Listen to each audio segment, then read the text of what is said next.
अस्सलाम वालेकुम दोस्तों, मैं हूं आपका मेज़बान मुराद और आज हमारा फर्स्ट पॉडकास्ट है और मेरे साथ मेरे पार्टनर मौजूद हैं फरहान सुल्तान। तो आज हमारा टॉपिक है कि हमारे एक्टर्स, हमारे सिंगर्स, हमारा आर्टिस्ट जो है उसको पजीराई के लिए, उसको शोहरत हासिल करने के लिए इंडिया का, भारत का सहारा क्यों लेना पड़ता है। जब पाकिस्तान में अगर आप देखें कि आतिफ असलम पाकिस्तान में जब आए तो कुछ ही अरसे बाद ही वो इंडिया चले गए और वहाँ जाने के बाद वहाँ पे उनको आई थिंक महेश भट्ट जी की जो मूवीज़ हैं उसमें कोई सॉन्ग गाने का मौका मिला, गाना गाने का मौका मिला और उसके बाद उनकी जो शोहरत है वो उसमें डबल ट्रिपल इजाफा हो गया। और राहत फ़तेह खान को देख लें, अदनान समी को देख लें, पाकिस्तानी एक्ट्रेस फवाद खान को देख लें, ऐसे बेशुमार नाम हैं एक्टर्स में, सिंगर्स में, खिलाड़ियों में जो वहाँ जाना चाहते हैं और अपना जो एक नाम का दर्जा है वो ऊपर करना चाहते हैं। तो इसी टॉपिक पे आज बात करेंगे। हमारे साथ मौजूद है फरहान। तो फरहान बताएं कि आपकी क्या राय है, क्या मैं गलत हूँ या मैं सही हूँ कि हमारे एक्टर्स को पजीराई के लिए, शोहरत हासिल करने के लिए इंडिया का, भारत का सहारा लेना पड़ता है। देखिए मुराद भाई, बिल्कुल आपने ठीक कहा। एक तो हमारी पाकिस्तानी इंडस्ट्री, आपको पता है कि इतनी सी पाकिस्तानी हमारी इंडस्ट्री है और यहाँ पे कंपटीशन बहुत है। फिर उस हिसाब से यहाँ पैसा नहीं है जितना पैसा जो है वो इंडिया में है।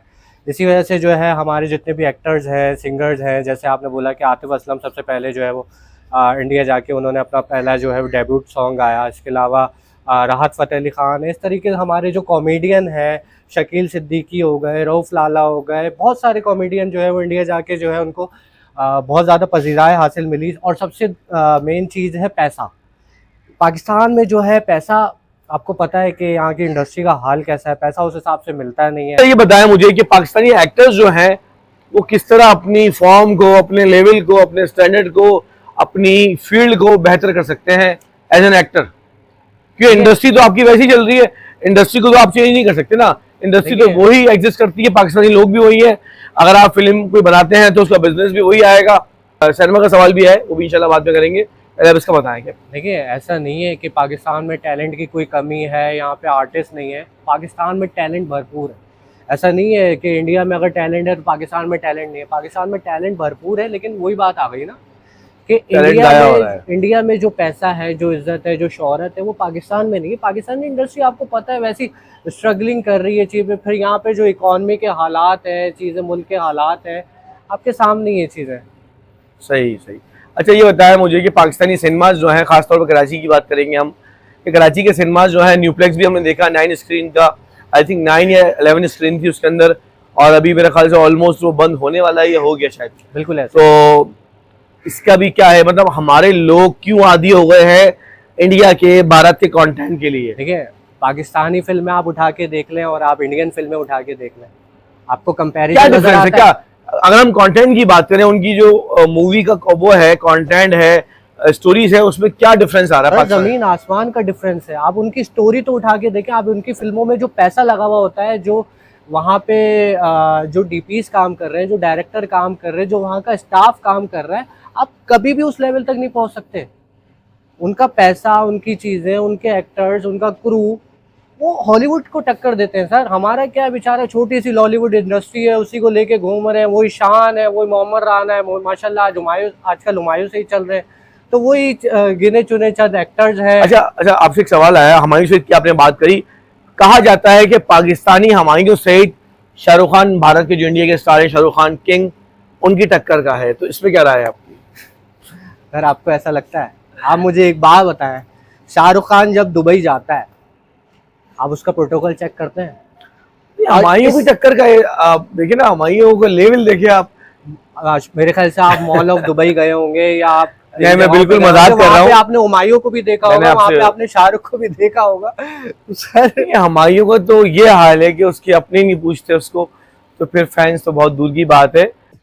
अच्छा, सेकंड चीज़ ये कि इंडियन और पाकिस्तानी इंडस्ट्री की आप बात कर रहे हैं। देखें, इंडियन इंडस्ट्री एक तो बहुत बड़ी इंडस्ट्री है। फिर मैंने जैसे पहले बताया कि पैसा वहाँ पे अनगिनत पैसा है। फिर वहाँ पे जो एक्टर्स इसलिए भागने पे मजबूर होते हैं, वहाँ इज़्ज़त, सबसे बड़ी बात, आपको इज़्ज़त बड़ी मिलती है, शोहरत बड़ी मिलती है, पैसा बड़ा मिलता है। वहाँ पे रुतबा, आपका अलग ही रुतबा है।